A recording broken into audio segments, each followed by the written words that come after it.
Rossiya televideniyasida ba'zi bir shovinistlar 1917-yilgacha o'zbeklar va qozoqlar millat sifatida mavjud bo'lmagan, inqilobdan keyin bu millatlar sun'iy ravishda yaratilgan debdi.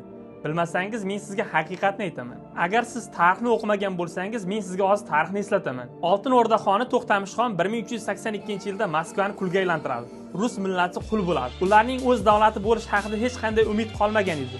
Sizning buyuklik haqidagi da'volaringiz kulga aylangan bo'lar edi agar Amir Temur bobomiz bo'lmaganda. To'xtamishxon Moskvani yer bilan yakson qilgan paytda ruslarni qullikdan qutqargan Osiyo arslonini unutdingizmi? Eshitib oling, siz foydalanayotgan algoritm atamasi o'zbekning farzandi Xorazmiyning ismi.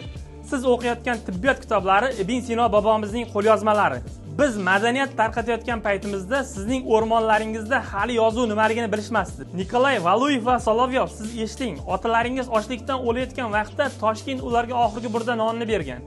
1,5 million qochqinni o'z bolasiday boqqan o'zbekning bag'ri kengligi unut bo'ldimi? Biz hech qachon birovning yeriga ko'z tikmadik, lekin o'z yerimizni va g'ururimizni hech kimga berib qo'ymaymiz. Biz fotihlar va olimlar avlodimiz. Biz O'zbekistonmiz. Bizning buyukligimiz sizning tan olishingizga muhtoj emas. Bu fakt.